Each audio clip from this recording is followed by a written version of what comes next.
We have arrived at the Boegoeberg Dam on the Orange River. The Boegoeberg Dam began to be constructed just after 1900 sometime, but the government had underestimated the amount of money that would be necessary, and so fairly early on in the project it was abandoned.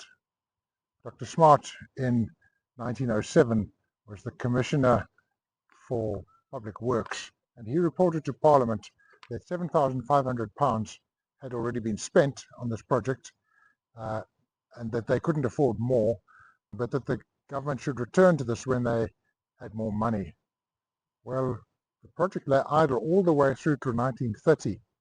In 1930, there was the conclusion in 1929 of one of the worst droughts in living memory, and many of the farmers in the area here had either gone bankrupt or were facing bankruptcy. In addition to that, the diamond mines towards Kimberley side had also been laying off workers. There were less diamonds to mine. So in 1930, coupled with the Great Depression, there was a time of great hardship in South Africa.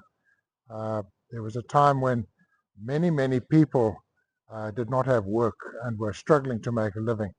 And at that time, the government instructed the then Secretary for Irrigation to immediately put together a project and to complete this dam.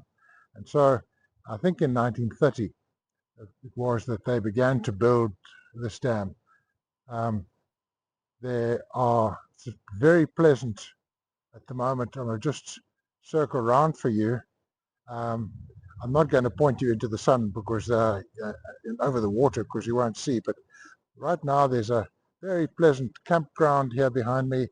You'll see in the distance some springbuck grazing on the bank, great big trees all along the bank, all very nice. Let me just get back to where I should be. Let me just go back this way. So looking downstream again now over the dam wall. So it was, when they arrived here, it was just a wasteland. The river was not dammed in this way. It was a stream that flowed. In fact, in 1933, quite a few people died of dysentery after the river had actually stopped flowing altogether. And so there was pressure on the water source. But these people arrived here to work in this 40-degree heat. They were paid 7 shillings and sixpence a day. And of course many came to work here, and it was an incredibly hard environment. During the 3 years that the dam was being built, 50 of the people building the dam died. It was very tough indeed. On this bleak, dry, windswept site, families were accommodated in wooden huts, and the bachelors were put in tents. Then everything that had to be used on site was transported from Draghunder station about 60 kilometers away. Everything that they needed, even the stone crusher was dismantled, and the various bits were transported by mule cart, and the cement was transported by mule cart, and the food that they needed. Only later were lorries used for this work. And Mr. Cockett was the resident engineer in charge of the building of the dam, and he had very strict rules about what could and couldn't happen at his dam. And for instance, one of the rules that he had was you're not allowed any alcohol. And but the trouble was that there were so many loads arriving from Draghunder that it was quite easy to hide some bottles. Now, among those who later were to provide lorries for this transport was the grandfather of Nico Hanekom. Now we cross to a clip featuring Nico. Ons is vanmorgen hier in Marydale, en ons is by een van die goeie ou families van Marydale, die Hanekoms. Dis Nico Hanekom. Ek kan julle voorstel aan Nico. En hy het vir my 'n baie lekker storie wat hy wil vertel. Ja, nee, my naam is Nico Hanekom. Bly my lewe lank al hier in Merriedale. En soos my pa hulle my vertel het, my oupa hulle was die eerste mense hier in die omgewing wat 'n chef lorrietjie gehad het, 'n 3 ton trokkie.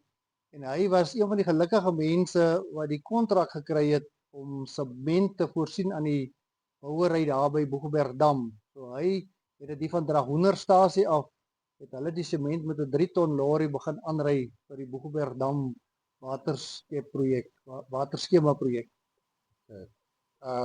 Nico, dit was seker 1933, Ja, 1932 ja, dit was in die vroeë 30's het hulle begin met dit, ja.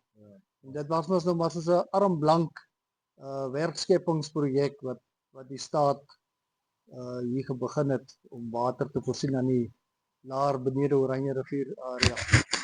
Voorspoed met jou besigheid hierso op Merriedale.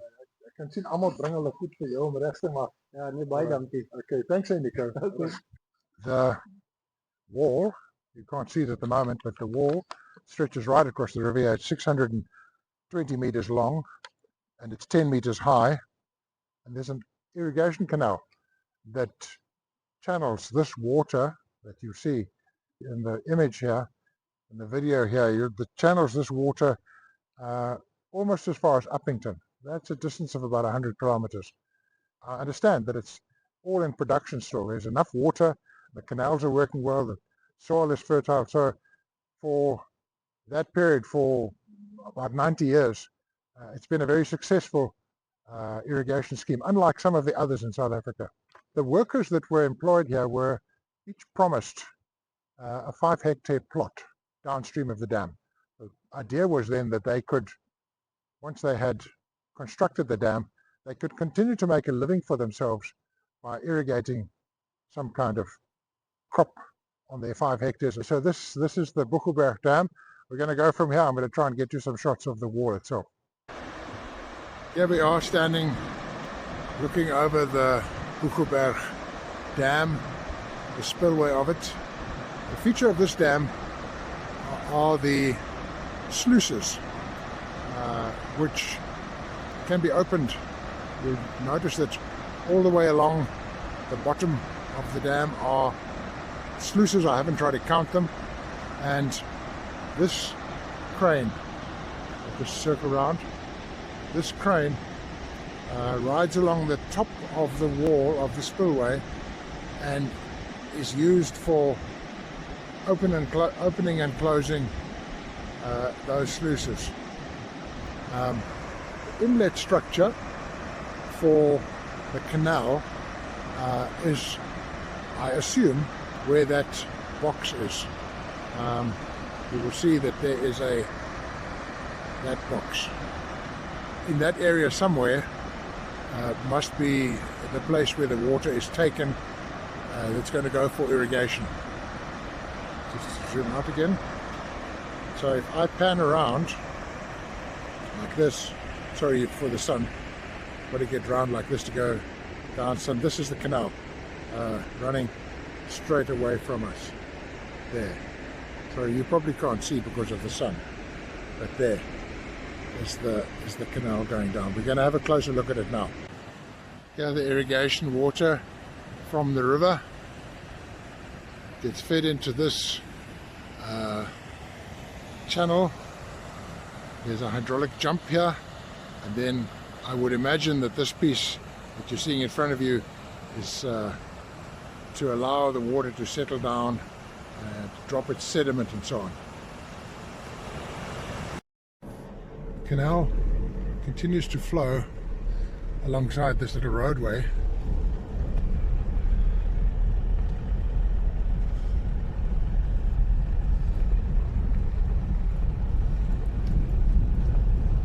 You can see there's a fairly large volume of water being directed down this canal. As I mentioned, this canal runs for about 100 kilometers from here. So there's an awful lot of irrigation ground that needs to be fed its water. There we go.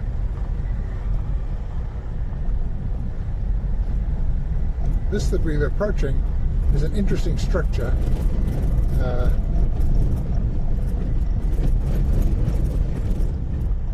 been told that it is also a sedimentation trick, that right here they get the water really to slow down and the sediment drops, and on this side of you you'll see this is the sediment that they've removed from these chambers.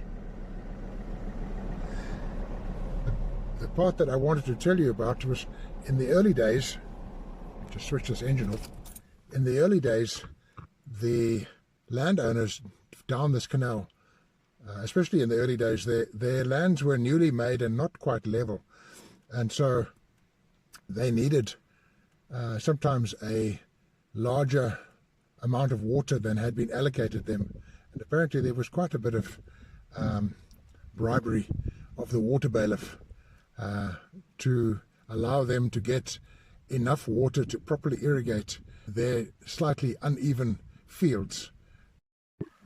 Take note here of the vertical holes drilled for dynamite.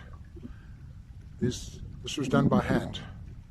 So those holes were drilled into, it looks as though if this is granitic, some sort of granite, very, very hard rock of course, but those holes were drilled by hand, and the dynamite inserted and then the rock blasted, and then it was all removed.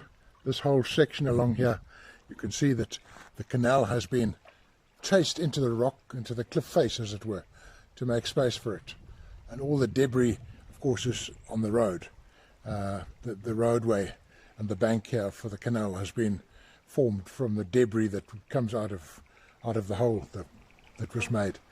But incredible times of hardship in this 40-degree heat.